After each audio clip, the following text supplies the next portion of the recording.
로마서 5장 12절에서 21절까지 245페이지. 로마서 5장 12절에서 21절.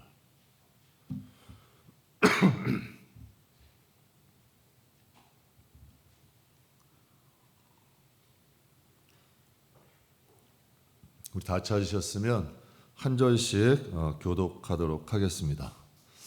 그러므로 한 사람으로 말미암아 죄가 세상에 들어오고 죄로 말미암아 사망이 들어왔으니 이와 같이 모든 사람이 죄를 지었으므로 사망이 모든 사람에게 이르렀느니라.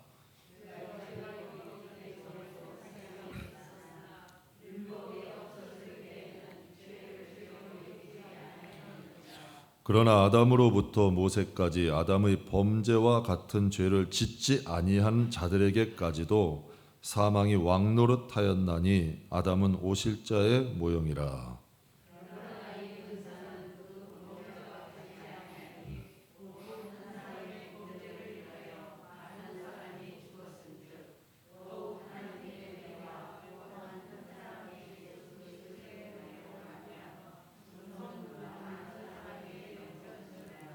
또 이 선물은 범죄한 한 사람으로 말미암은 것과 같지 아니하니 심판은 한 사람으로 말미암아 정죄에 이르렀으나 은사는 많은 범죄로 말미암아 의롭다 하심을 이름이니라.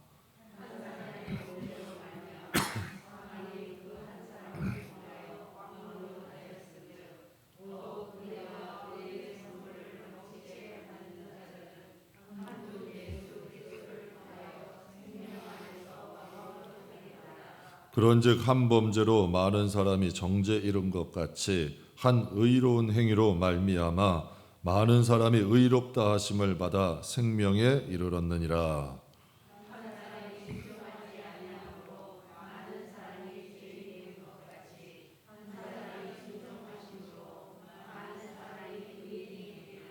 율법이 들어온 것은 범죄를 더하게 하려 함이라. 그러나 죄가 더한 곳에 은혜가 더욱 넘쳤나니 이는 죄가 사망 안에서 단과 같이 은혜도 또한 의로 말미암아 왕노릇하여 우리 주 예수 그리스도로 말미암아 영생에 이르게 하려 함이라. 아멘. 한 사람의 법칙이란 제목으로 여러분과 잠깐 은혜 나누도록 하겠습니다. 여호와 이레, 우리 그리스도인들이 참 좋아하는 말씀입니다. 여호와 이레, 하나님은 준비하고 계신다. 하나님은 예비하신다. 우리 참 좋아하는 말씀이죠. 이 말씀은 어디에 있는 말씀이냐면 창세기 22장에 여러분이 잘 아시는 사건, 아브라함에게 하나님 말씀하셨습니다. 내가 사랑하는 독자 이삭을 나에게 바쳐라. 이건 청천벽력과 같은 말씀이죠. 사랑하는 사람, 또 독자, 정말 자기의 생명보다 더한 여러분 이삭을 나에게 바쳐라. 그래서 아브라함이 3일 길을 모리아산까지 가게 됩니다. 그런데 모리아산에 가서 이삭을 딱 바치려고 보니까 그곳에 하나님은 이미 이삭을 대신할 번제로 드릴 번제물 순양을 예비하고 계셨던 거예요. 하나님이 원하셨던 것은 이삭이 아니었던 거죠. 하나님은 이미 이삭을 대신한 순양을 모리아산에 이미 준비하고 계신 거예요. 그래서 아브라함이 순양을 딱 보면서 고백한 거죠. 여호와 이레, 하나님 여호와의 산에 이미 준비되어 있다. 하나님은 이미 다 준비하고 계셨다. 참 놀라운 말씀이죠. 축복의 말씀입니다. 제가 이 코로나 시대를 지내면서 두 가지 여호와 이레의 사건을 경험하게 됐습니다. 첫 번째는 교회 폴딩문이죠. 2019년입니다. 저희가 이제 개척을 하고 본당이 작아서 이제 성도들이 앉을 곳이 없었어요. 어떻게 해야 될까 고민이 됐습니다. 근데 제 생각엔 도저히 답이 없었어요. 어떻게 해야 될까? 그렇다고 우리가 개척을 하자마자 여러분 아시다시피 제가 성도들에게 이런 물질에 대해서는 얘기를 안 해요. 그래서 고민을 했죠. 기도했어요. 정말 하나님께 개척할 때부터 기도한 게 있거든요. 하나님, 보이기 위한 성전 확장 안 합니다. 그 대신 성도들이 차고 성도들이 예배 드릴 곳이 없다면 하나님이 예배해 주십시오. 그 기도를 쌓은 것이 있어요. 그래서 하나님께 기도했습니다.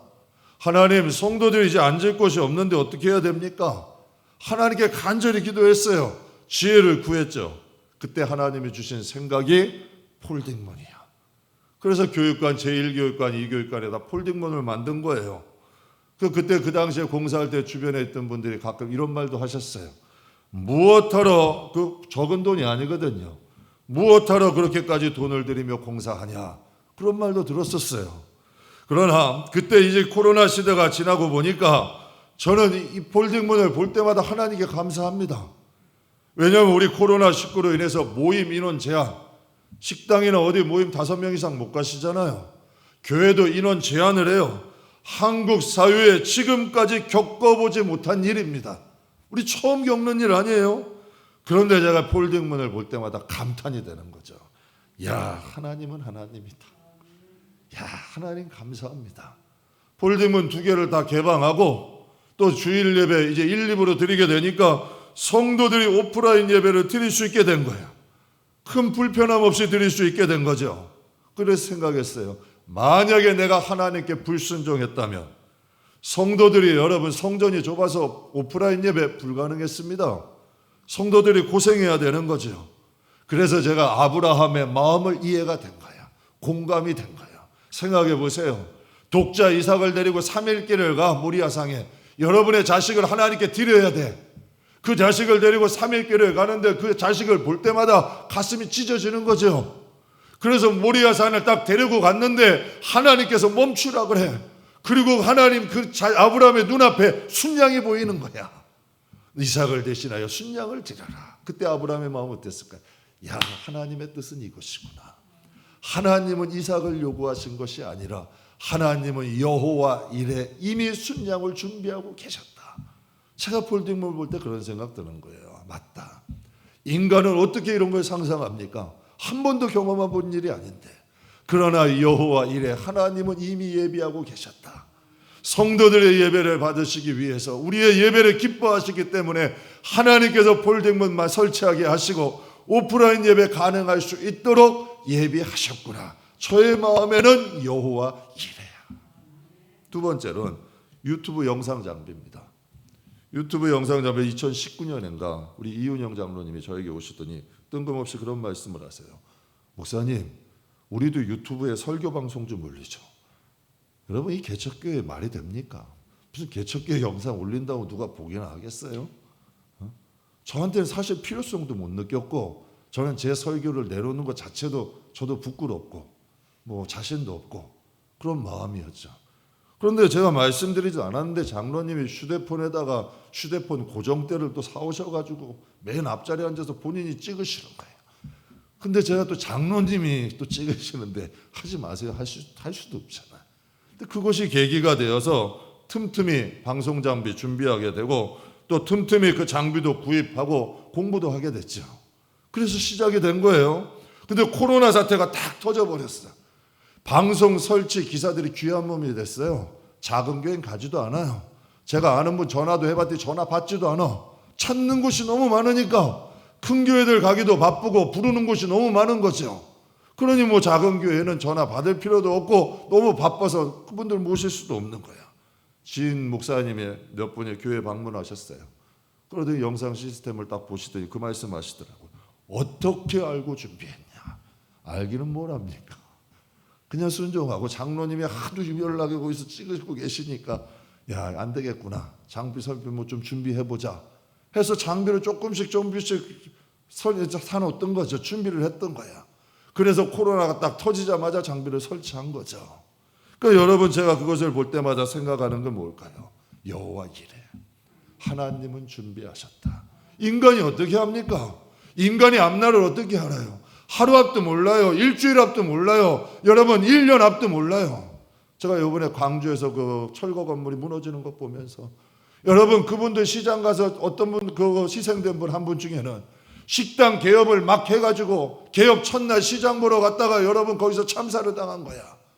그분이 시장 보러 갈 때까지라도 그걸 여러분 예상할 수 있었겠어요? 우리 인생 살아봅시다.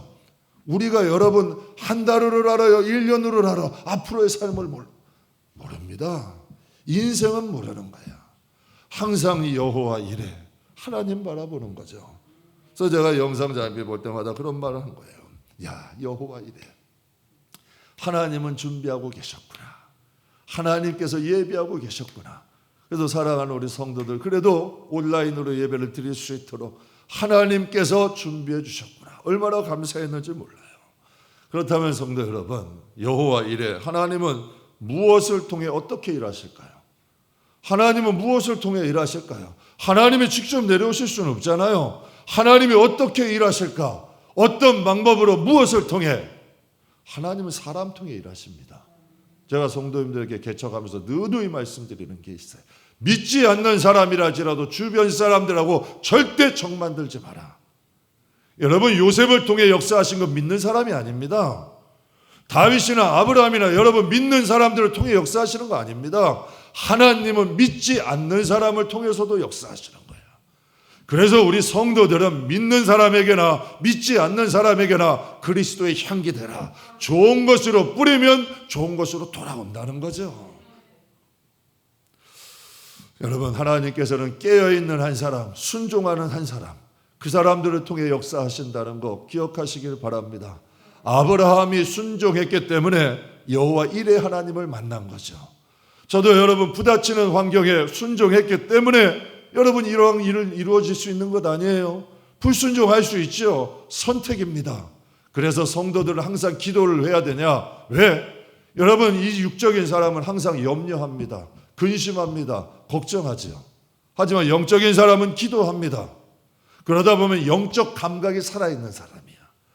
제가 여러분이 코로나 시대를 겪으면서 코로나 시대를 미리 앞을 내다보고 살아갔던 사람들은 불편함 없이 살아가. 기업들도 앞을 내다봤던 사람들은 어려움 없이 기업을 운영합니다. 성도도 마찬가지 아닐까요? 영감이 살아있어야 됩니다. 하나님과 교통하고 하나님과 동행할 때 영적 감각이 살아있으면 위기 때에 기도할 수 있고 가정과 내 자신과 우리의 기업도 위기 가운데 보호하며 지키며 나갈 수 있는 힘이 있습니다. 제가 코로나 시대 겪으면서도 성도들 가정 보면서 그래도 하나님께 감사한 게 있어요. 크게 어려운 가정이 없더라고. 오히려 코로나 겪고 더 잘 되는 가정들도 생겨나더라고. 제가 그거 보면서 경험하죠. 맞다. 기도는 미리 쌓자. 항상 인간의 밤이라는 거 굴곡이 있거든요. 좋을 때만 있어요. 어려울 때 반드시 옵니다. 여러분 세상에도 그런 말이 있어요. 어려울 때는 낙심하지 말고 어려울 때는 잘 될 것을 생각해서 가고 또 잘 될 때는 어려울 때는 대비하는 사람. 이 지혜로운 사람 아닙니까? 성도들이 항상 깨어서 기도하고 성도들이 깨어서 항상 하나님을 붙잡으면 하나님께서 위기도 극복할 수 있는 지혜와 능력 주시는 줄 믿습니다. 저는 여러분이 하나님 앞에 좀 깨어있는 한 사람 되시길 축복합니다. 각 가정에도 깨어있는 한 사람이 있으면 그 가정이 살아납니다. 그 가정이 번성하게 됩니다. 저는 믿는 사람이 왜 복을 못 받아요? 반드시 하나님은 축복하시는 하나님이에요. 우리의 신앙만 바로 세우고 하나님 앞에 우리의 영혼이 잘 되면 반드시 하나님은 범사가 잘 되게 하시는 분이라는 거 기억하시길 주의 이름으로 축복합니다. 깨어있으십시오. 하나님께 순종하며 나아갈 수 있는 여호와 이레 하나님을 경험하며 살아가는 저와 여러분의 간증이 있는 믿음의 사람 되시길 주의 이름으로 축복합니다. 오늘 본문 말씀을 보면 대표자의 법칙, 다시 말하면 한 사람의 법칙에 대해서 말씀하고 있습니다. 12절 말씀을 보면 그러므로 한 사람으로 말미암아 죄가 세상에 들어오고 한 사람으로 말미암아 죄가 들어온다는 얘기예요. 집안의 가장이 하나 여러분 잘못되고 집안의 가장이 하나 낙심하고 절망하면 가정은 그 분위기로 흘러갑니다. 한 사람이 여러분 죄가 한 사람으로 말미암아 죄가 들어오고 한 사람으로 말미암아 사망이 왔나니 이와 같이 모든 사람이 죄를 지었으므로 사망이 모든 사람에게 이르렀느니라. 아담과 하와가 하나님께서 절대 먹지 마라. 너 이거 먹으면 죽는다. 그들은 육신의 죽음을 생각한 거야. 아니에요. 영적 죽음을 말씀하신 거야. 하나님과의 관계가 깨어져 버린 거죠. 하나님과의 관계가 깨어져 버리니까 죄가 들어오게 되는 거야. 신앙도 마찬가지입니다. 하나님과의 관계가 소홀해지게 되면 성경의 복음서에도 나오잖아요. 악한 마귀 이전에 쫓겨났던 한 마리가 여러분 그 친구들 7을 데리고 들어온다 그랬어. 우리의 신앙도 마찬가지입니다. 하나님과의 관계가 반드시 소홀해지면 반드시 어둠들은 밀려오게 되어 있는 거지. 여러분 여러분 우리에게는 하나의 공간이 있어요. 여러분 여러분 우리의 영혼 가운데는 하나의 공간은 한정되어 있기 때문에 하나님으로 충만하면 악하고 더러운 생각들, 부정한 것들은 들어올 수가 없는 거야. 그러나 우리의 마음에 하나님에 대한 마음이 식어버리면 당연히 세상 것들은 밀려 들어올 수밖에 없는 거죠. 그래서 충만한 겁니다. 그래서 말씀으로 충만하자. 그래서 기도로 충만하자. 그래서 성령으로 충만하자. 그러면 악한 영들이 들어오지 못하면 우리의 영혼이 건강해지는 거죠. 아담 한 명이 실수하게 되니까 죄가 들어오게 되고 그 죄는 사망을 가지고 들어오게 되는 거예요. 그래서 여러분 아담의 후손에게 영향을 주게 됩니다. 그래서 하나님께서 아담에게 이런 말씀하셨어요. 창세기 3장 19절에 내가 흙으로 돌아갈 때까지 얼굴에 땀을 흘려야 먹을 것을 먹으리니 내가 그곳에서 취함을 입었음이라 너는 흙이니 흙으로 돌아갈 것이니라 하시니라.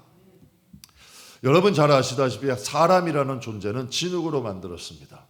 그래서 하나님의 생기를 후 부으심으로, 즉 하나님의 성령을 후 부으심으로 하나님과 교통하는 존재가 되어진 거야. 여러분 생각해 보세요. 똑같은 인간이야. 예수를 믿는 사람과 믿지 않는 사람 똑같잖아요. 다 눈 두 개 코 하나야. 여러분 입안하고 똑같은 거 먹어. 육신은 똑같단 말이야.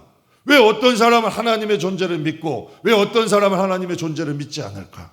그 안에 하나님의 성령이 거한 사람은 하나님의 여러분 창조하실 때의 형상으로 회복되는 거지. 그러나 여러분 하나님 앞에 범죄한 사람들, 아담의 후손들은 그 하나님과의 관계가 깨어짐으로 성령을 담는 그릇이 깨어져 버린 거야. 그러니 육신의 사람이 되는 거죠. 한 목사님이 아주 재밌는 비유를 하셨어요. 진흙 플러스 영은 사람이라는 거예요. 이게 하나님이 보시는 하나님의 사람이야. 진흙 플러스 하나님의 영이 돼야 사람이야. 근데 사람에서 하나님의 영을 빼면 그냥 하나님 보시기에는 진흙이라는 얘기야. 그냥 여러분 썩어서 이 세상을 살다가 끝날 인생, 영원한 심판에 갈 인생이라는 거지. 사람이라는 존재는 진흙 플러스 하나님 영이 돼야 돼. 그래야 하나님 자녀인 거예요. 하나님 사람이 되는 거야. 그러나 우리에게 하나님의 영이 떠나가면 우리도 진흙이야. 다윗이 밧세바의 음행을 저질렀어. 큰 죄를 지은 거죠. 그때 다윗이 하나님 앞에 회개할 때 이렇게 기도해요. 하나님, 주의 성신을 나에게 거두지 마십시오. 하나님, 주의 영을 내가 주님 앞에 죄지었습니다. 그러나 주의 영, 주의 성령을 나에게 거두지 마십시오. 다윗은 알았던 거지. 믿는 사람이 성령의 힘 없이 하나님의 영이 없다면 똑같이 세상 사람들과 뭐가 달라? 똑같은 거예요. 여러분 하나님의 영을 쏟아버린 사람은 어떤 현상이 일어나게 되나요? 악한 영의 지배를 받게 되고 또 그들이 조종하는 삶을 살아가게 되는 거야. 그래서 오늘 본문 18절 19절에 우리 같이 읽겠습니다. 그런즉 한 범죄로 의로운 행위로 말미암아 많은 사람이 의롭다 하심을 한 사람이 순종하지 아니함으로 많은 사람이 죄인이 된 것 같이 한 사람이 순종하심으로 많은 사람이 의인이 되리라. 아멘. 대표자의 법칙, 한 사람의 법칙입니다. 아담의 범죄로 인하여 아담의 후손들이 정죄에 이르렀던 것 같이 예수님께서 이 세상에 오시고 의로운 행위로 말미암아 예수님을 따르는 사람들, 예수님을 믿는 사람들, 그의 후손인 사람들, 그 포도나무에 붙어있는 사람들은 하나님께 의롭다 하심을 얻는다는 거죠. 한 사람의 불순종으로 많은 사람이 죄인 된 것 같이 한 사람의 순종하심으로 많은 사람이 의인이 되었다. 그래서 우리가 예수를 믿음으로 그분의 나무에 붙어 있음으로 우리가 의인이 된 거야. 이게 영적인 법칙입니다. 여러분 성경은 대표자의 법칙을 말씀하고 있어요. 한 사람으로 인해 사망이 왔고 한 사람으로 인해서 생명이 왔다. 저는 오늘 본문 중심으로 이 대표자의 법칙 두 가지, 한 사람의 법칙 간단히 두 가지 말씀드리겠습니다. 첫 번째는 영적인 생명은 한 사람으로부터 시작된다. 영적인 생명은 하나님은 멸망으로 향해 가는 이스라엘 백성을 향해서 예레미야 5장 1절에 이렇게 말씀하셨습니다. 같이 읽겠습니다. 너희는 예루살렘 거리로 빨리 다니며 그 넓은 거리에서 찾아보고 알라. 너희가 만일 정의를 행하며 진리를 구하는 자를 한 사람이라도 찾으면 내가 이 성읍을 용서하리라. 하나님께서 말씀하신 거예요. 너희가 예루살렘을 두루 다니면서 정의를 구하고 정의와 진리를 구하는 한 사람이라도 찾으면 내가 이 성읍 용서하겠다. 즉 생명 있는 한 사람이 한 성읍을 살릴 수 있다는 얘기예요. 제가 언젠가 TV 한 예능 프로그램에서요, 담배 없는 섬이 소개됐어. 그 섬엔 담배가 없대요. 그 섬에선 담배를 피울 수가 없대요. 그 이유가 뭐냐고 한번 봤더니 그 섬은 담배를 팔질 않는데 왜 담배를 살 수 없을까요? 섬 주민 90%가 크리스찬이야. 섬의 주민의 90%가 하나님을 믿는 거예요. 90%가 하나님을 믿으니 여러분 몸에 해로운 담배를 아예 팔지를 않는 거야. 아랫집, 윗집, 옆 동네, 아랫동네 다 크리스찬이야. 그러니 여러분 그 섬에서는 이 집 저 집 유행가보다 찬송소리, 기도소리가 오히려 자연스러운 섬이 됐어. 유행가 소리보다 찬송가 소리가 더 자연스러운 섬이에요. 그곳이 어디냐면 소금으로 유명한 전남 신안군 중도면의 섬이야. 실제로 존재하는 전남 신안군 중도면에 있는 섬인데 인구가 2,200명인데 교회가 11곳이라대. 그리고 우리나라에서 복음화율이 가장 높은 곳이야. 복음화율이 가장 최고인 곳이죠. 근데 더 놀라운 것이 이 작은 중도면의 섬에서 내노라는 목회자 30명이 배출된 거야. 여러분 잘 아시는 대학교 선교회, 대학생 선교회 CCC 창립하신 김중근 목사님, 중도면 출신입니다. 여러분 한국 기독교 총연합회 회장 지내시고 성결교단의 어른이죠. 대표적인 우리나라의 대표적인 부흥사 이만신 목사님, 여러분 중도면 출신입니다. 한국에 내노라 하는 한국교회를 이끌어 가셨던 여러분 약 30여 명의 귀한 주회종들이 다 이 중도면 작은 섬에서 여러분 출신이에요. 여러분 어떻게 이런 일이 가능했을까요? 어떻게 그 섬이 여러분 이렇게 변화될 수 있었을까요? 간단합니다. 그곳에는 하나님이 찾으시는 영적 생명이 충만한 한 사람이 있었어요. 그분이 누구냐면 오늘 주보에도 소개해드렸는데요, 문중경 여자 전도사님이야. 문중경 여자 전도사님, 섬마을의 믿음의 어머니예요. 지금도 여러분 그분의 기념관에 가면 흰 고무신이 있어요. 1년이면 흰 고무신 9개가 다 닳도록 섬을 다니는 거야. 섬 곳곳에 다니면서 짐 날라주고 편지 전해주고 우편 배달 부역을 대신하는 거예요. 그리고 여러분 굳은 일이나 부탁이나 참일이 있으면 다 도와주는 거야. 섬 곳곳에 여러분 1년에 고무신이 9개가 닳도록. 여러분 아무리 다녀도 고무신 하나 달기 쉽지 않아요. 제가 예전에 볼펜을 다 달아봐가지고 쓴 적이 없었거든요. 근데 요즘은 한 달에 볼펜 한 자루가 다 다는 것 같아. 그 정도로 공부를 안 했다는 얘기죠. 예전에 공부를 안 했더니 이제 목사 되고 나서 공부를 시키시는 것 같아. 여러분 고무신이 단다? 보통 빨빨거리고 돌아다니지 않으면 불가능한 일이야. 그런데 고무신이 1년에 9켤레가 달았대. 그러면서 섬 곳곳마다 찾아다니는 거예요. 이 집 저 집 찾아다니면서 일 있으면 도와주고 편지도 날라주고 굳은 일 잡일 다 도와주는 거야. 다 도와주고 사례 받냐? 아니야. 오직 하나. 다 도와주고 고맙다 얘기하고 사례 주면 무엇을 하냐? 오직 하나. 예수 믿어라. 그렇게 단련하고 수고하면서도 오직 하나야. 예수 믿어라. 예수 믿어라. 그러니 그 섬이 변화된 거죠. 변하지 않을 수가 없는 거지.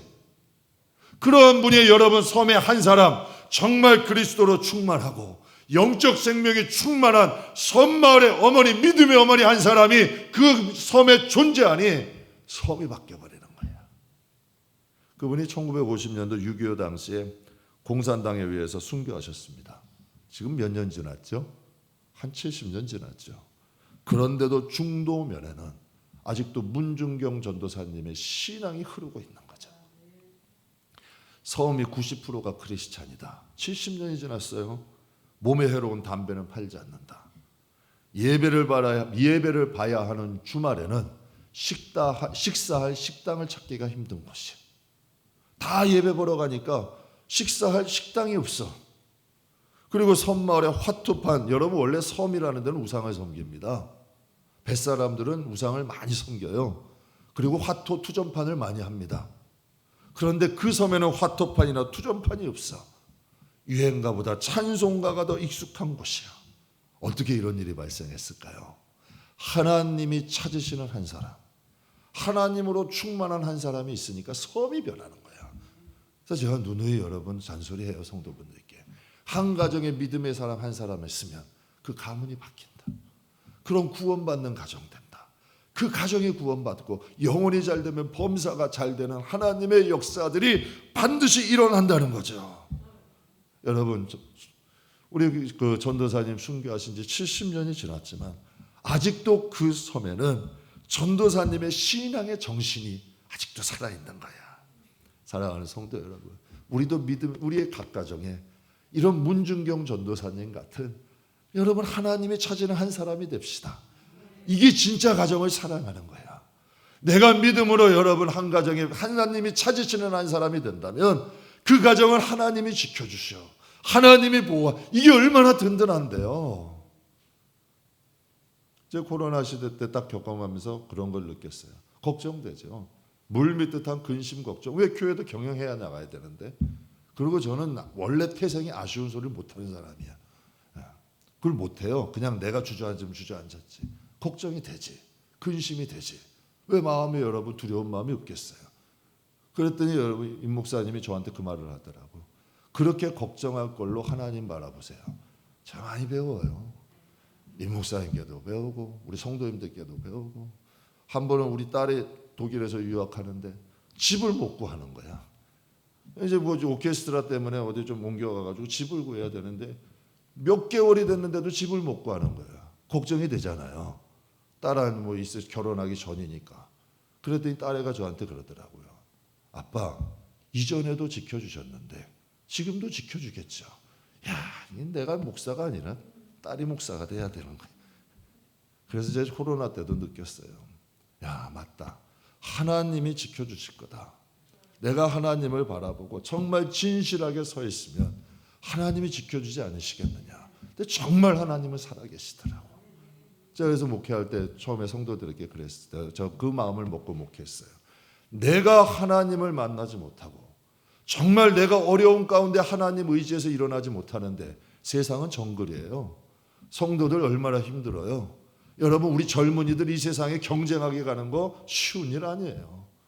정말 여러분 이 험한 세상 가운데 정말 하나님이 살아계실 수 있다. 하나님은 살아계시다. 하나님은 역사하신다.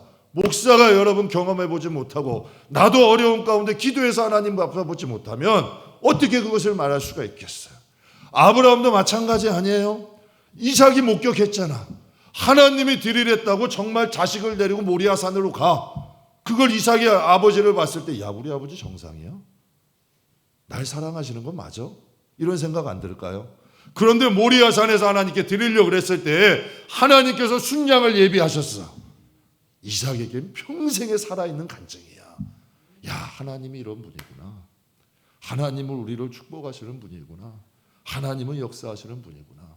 여러분 좀 확실히 말할 수 있습니다. 정말 각 가정에 믿음의 사람이 한 사람 쓰면 그 가정은 살아납니다. 하나님이 지키십니다.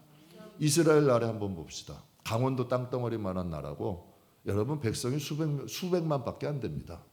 그런데 이스라엘을 괴롭혔던 바벨론, 바사, 페르시아, 뭐 로마 다 멸망했잖아요. 그런데 여러분 그 강원도 땅덩어리만한 조그만 나라는 망하질 않아. 수천 년이 지나도 하나님이 지켜주셔. 하나님이 보호하셔. 하나님이 역사하셔. 저 하나 확신할 수 있는 거 있어요. 모든 나라가 다 없어져도 이스라엘은 안 없어져. 왜? 하나님의 선민이니까. 택하셨으니까. 여러분 우리의 가정이 정말 하나님께서 택하신다는 인정만 받으면 그 가정은 하나님 보호하십니다. 여러분 그 포항 한동대라고 있습니다. 기독교 정신으로 세워진 데인데요. 1990년 초반에 세워진 대학입니다. 그러니까 역사가 좀 짧죠. 그런데 짧은 역사에도 불구하고 포항의 한동대는 대구와 경북 지역을 대표하는 대학으로 성장했어요. 대구 경북주의 뭐 두 번째라 그러더라고요.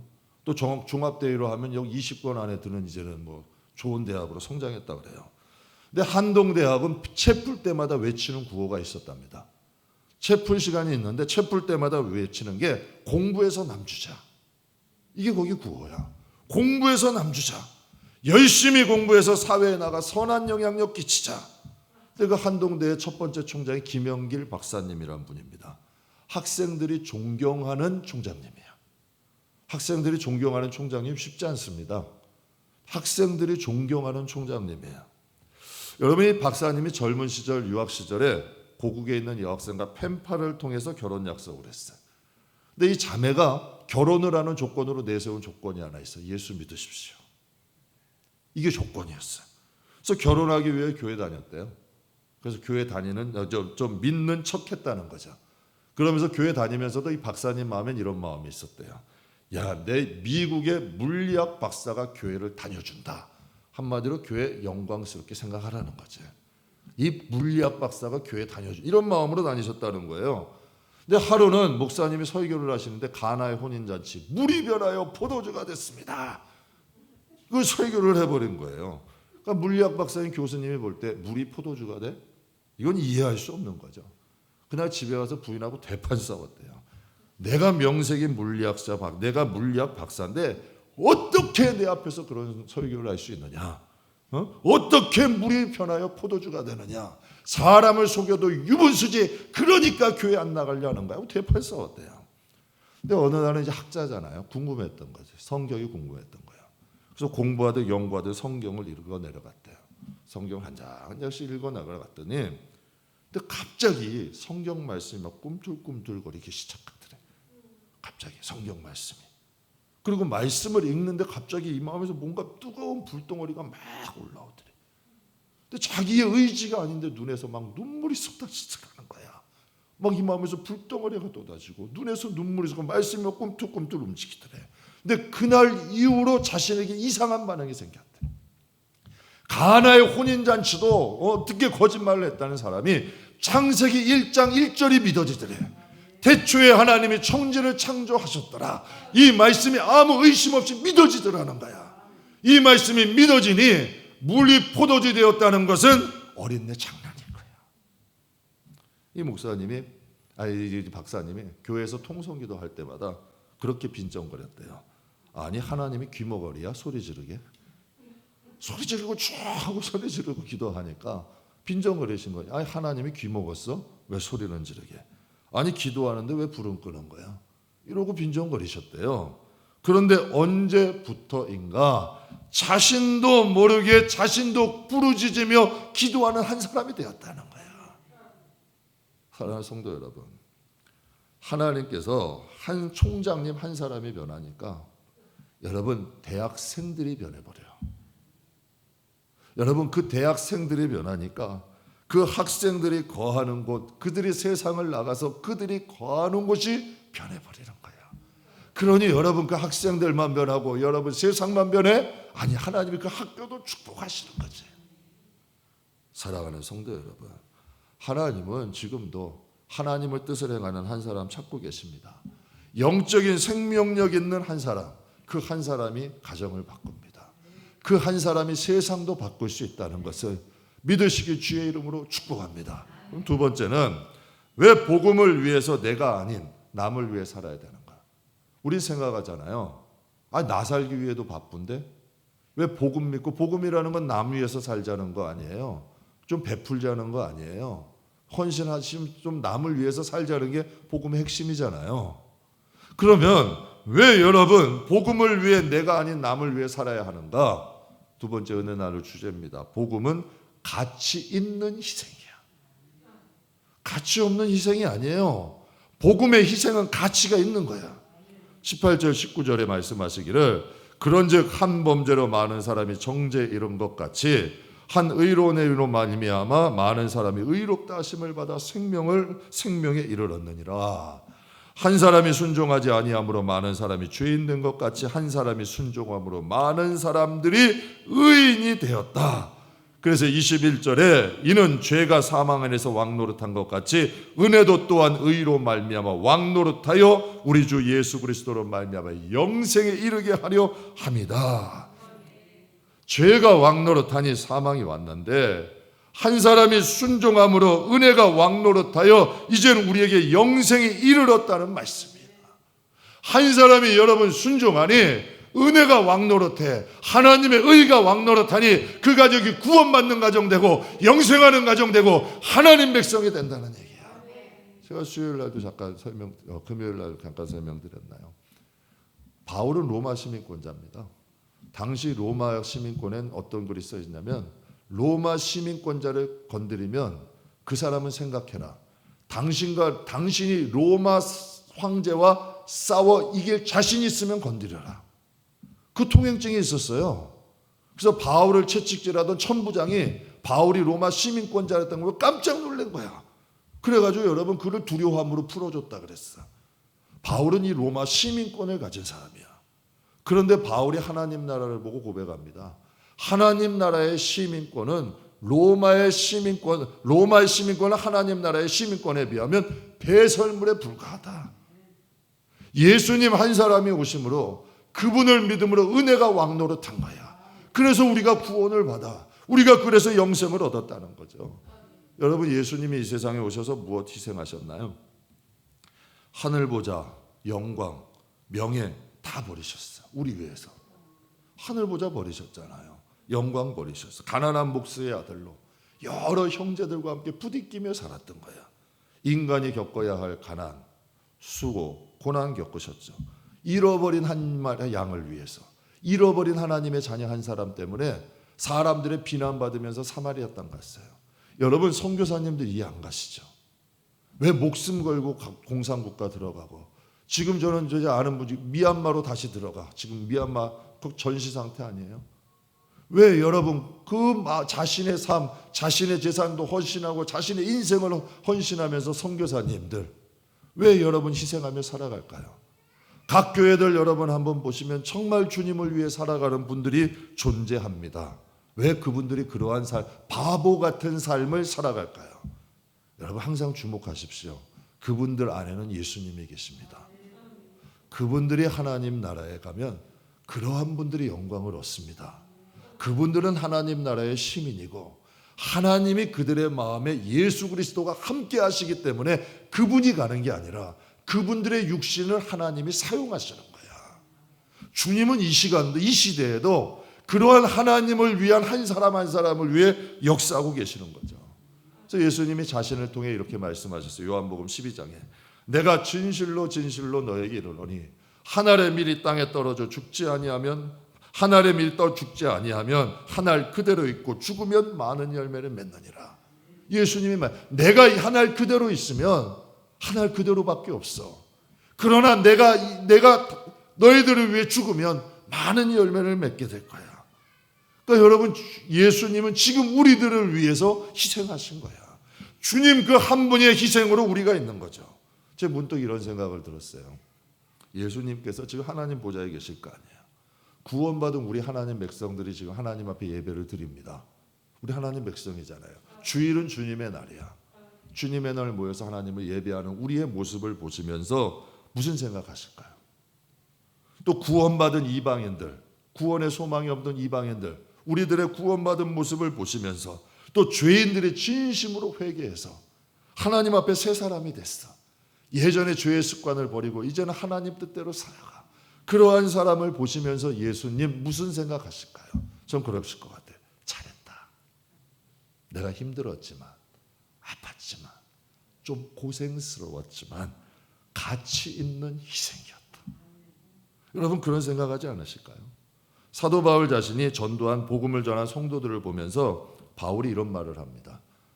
빌립보서 4장 1절에 그러므로 나의 사랑하고 사모하는 형제들 나의 기쁨이요 면류가 아닌 사랑하는 자들아 이와 같이 주 안에 서라. 자신이 복음을 전하고 구원받은 성도들이 사도 바울에겐 기쁨이었다는 거예요. 이것이 여러분 그에게는 면류관이었다는 거죠. 여러분 놀이동산에서 신나게 놀이기구 탔어. 어디 여행 가가지고 신나게 여행하고 와서 야 기쁘다 이래요? 즐겁다 그러지. 그런데 정말 보람 있는 일을 했어. 길을 가다가 어느 노인분들 무거운 짐을 좀 들어줬어. 좀 약하고 좀 부족, 좀 여러분 어려움 겪은 사람들 도와줬어. 헌신 좀 해줬어. 그럼 나 집에 와가지고 야 기쁘다 그래? 아니 야 즐겁다 그래? 아니 기쁘다 그러잖아. 기쁨은 무엇에 느끼는 걸까요? 즐거움은 세상을 즐기는 것에서 누리는 거지만 기쁨이라는 것은 보람 있는 일, 가치 있는 일을 할 때 느끼는 거죠. 바울이 빌립보 성도를 보면서 얘기하는 거야. 야, 저들이 나의 기쁨이고 저들이 나의 하나님 나라의 나의 면류관이다. 데살로니가전서 2장 19절에 이런 말씀합니다. 우리 같이 한번 읽어보죠. 우리의 소망이나 기쁨이나 자령의 면류관이 무엇이냐? 그가 강림하실 때 우리 주 예수 앞에 너희가 아니냐? 너희는 우리의 영광이요 기쁨이니라. 너희는 주님 강림하실 때 우리의 소망이고 기쁨이고 면류관이다. 여러분 이 세상에 무엇 가지고 하나님 앞에 갈까요? 이 세상의 지위, 명예? 아니면 여러분 이 세상에 우리가 가지고 있는 집, 차, 하나님 그런 거 관심 없습니다. 옷, 값비싼 폐물, 하나님 관심 없습니다. 하나님께서는 믿음 보십니다. 정말 주님 복음을 위한 헌신, 내 자신이 아니라 예수님 복음을 위한 희생, 이것들이 하나님 나라의 소망이 되고 기쁨이 되고 자랑이 되고 면류관 된다는 거 기억하시길 주님의 이름으로 축복합니다. 얼마 전에 한 연세 있으신 성도분이 저에게 이런 말씀 하시더라고요. 목사님, 전 이 바울의 이 말씀을 좀 참고하셨던 것 같아요. 목사님, 전 나중에 목사님의 열매가 되고 싶습니다. 그걸 듣는데 부끄러웠습니다. 숨고 싶더라고. 민망하더라고. 연세가 많으신 분인데, 근데 내가 내 자신을 알잖아. 좀 부끄럽고 민망하고 또 이 마음이 한편으론 책임감이 느껴지더라고. 그런데 제가 이런 생각이 들어요. 그 말씀하셨던 그 연세에 있는 그 성도분이 그 말씀을 하셨는데 몇 달 전에 한 젊은 성도분이 저하고 대화하는 중에 그 성도분에 대해서 하신 말씀이 있어. 그분이 그런 말씀하시더라고요. 목사, 그 젊은 성도분이 그 연세 저한테 열매가 되고 싶다는 그분에 대해서 이렇게 말씀하셔. 목사님, 그분은 기도도 잘하시고 신앙생활도 본이 돼주시고 저희가 많이 배우고 본받고 싶은 분이에요. 이런 말을 하시는 거예요. 여러분, 그 성도분이 자신은 좋은 열매가 되고 싶다 했지만 아이러니하게도 그분의 모습은 젊은 성도들에게 미랄이었던 거지. 자신이 미랄이 되고 있었던 거야. 자신은 느끼지 못하지만. 말씀 마무리하겠습니다. 문준경 전도사님 순교하신 지 70년 지났습니다. 이 세상을 떠나신 지 70년 지났습니다. 그러나 그 전도사님의 희생의 정신, 그 복음은 아직 여러분 시퍼렇게 그 중도면 섬에 살아있는 거야. 그 중도면 섬의 주민들, 성도들의 가슴에 뜨겁게 살아있는 거예요. 여러분, 우리의 가정에 지금 우리가 서 있는 그곳에 바로 여러분이 하나님이 보내신 한 사람이라는 걸 꼭 기억하시길 주님의 이름으로 축복합니다.